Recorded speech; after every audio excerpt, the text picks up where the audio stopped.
from passion to peace.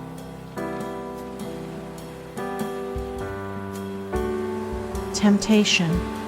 Aspiration can carry a man into heaven, but to remain there, he must learn to conform his entire mind to the heavenly conditions. To this end, temptation works. Temptation is the reversion, in thought, from purity to passion. It is going back from aspiration to desire. It threatens aspiration until the point is reached where desire is quenched in the waters of pure knowledge and calm thought. In the early stages of aspiration, temptation is subtle and powerful, and is regarded as an enemy. But it is only an enemy in the sense that the one tempted is his own enemy. In the sense that it is the revealer of weakness and impurity, it is a friend, a necessary factor in spiritual training. It is, indeed, an accompaniment of the effort to overcome evil and apprehend good. To be successfully conquered, the evil in a man must come to the surface and present itself, and it is in temptation that the evil hidden in the heart stands revealed and exposed. That which temptation appeals to and arouses is unconquered desire, and temptation will again and again assail a man until he has lifted himself above the lusting impulses. Temptation is an appeal to the impure. That which is pure cannot be subject to temptation.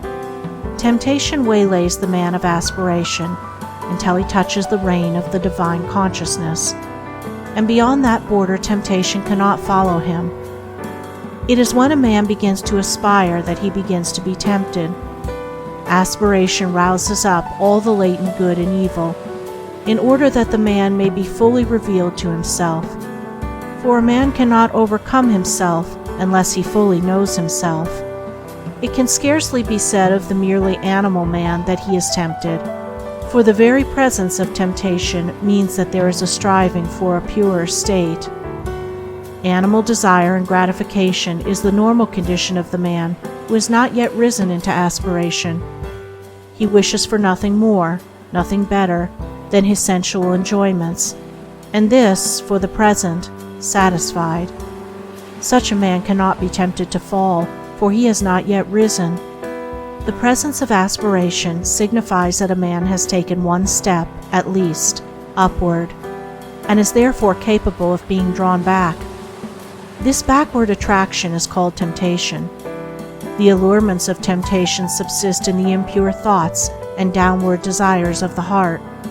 The object of temptation is powerless to attract when the heart no longer lusts for it. The stronghold of temptation is within a man, not without, and until a man realizes this, the period of temptation will be prolonged. While a man continues to run away from outward objects until the delusion that temptation subsists entirely in them, and does not attack and purge away his impure imaginings, his temptations will increase, and his falls will be many and grievous. When a man clearly perceives that the evil is within and not without, then his progress will be rapid, his temptations will decrease, and the final overcoming of all temptation will be well within the range of his spiritual vision.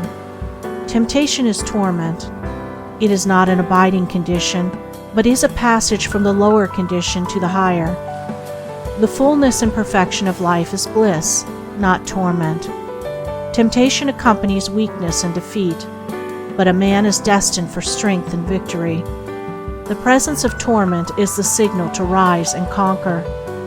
The man of persistence and ever-renewed aspiration does not allow himself to think that temptation cannot be overcome.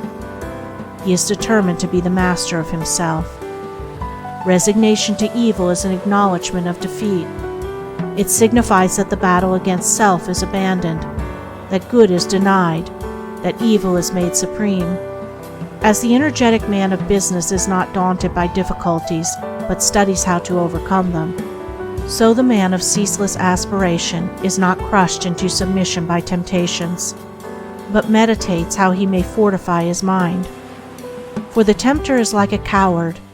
He only creeps in at weak and unguarded points.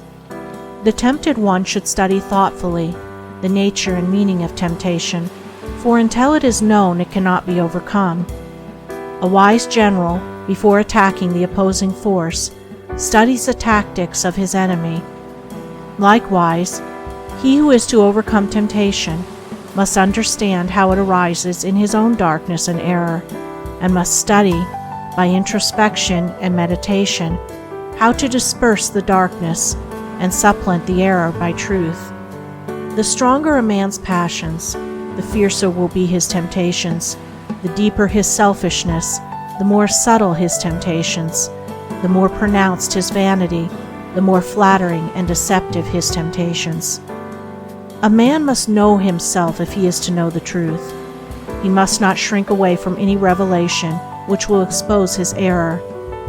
On the contrary, he must welcome such revelations, as it aids to that self-knowledge which is the handmaid of self-conquest. The man who cannot endure to have his errors and shortcomings brought to the surface and made known, but tries to hide them, is unfit to walk the highway of truth. He is not properly equipped to battle with and overcome temptation. He who cannot fearlessly face his lower nature cannot climb the rugged heights of renunciation. Let the tempted one know this, that he himself is both tempter and tempted, that all his enemies are within, that the flatterers which seduce, the taunts which stab, and the flames which burn, all spring from that inner region of ignorance and error in which he has hitherto lived. Knowing this, let him be assured of complete victory over evil. When he is sorely tempted, let him not mourn therefore, but let him rejoice in that his strength is tried and his weaknesses exposed. For he who truly knows and humbly acknowledges his weaknesses will not be slow in setting about the acquisition of strength. Foolish men blame others for their lapses and sins, but let the truth-lover blame only himself.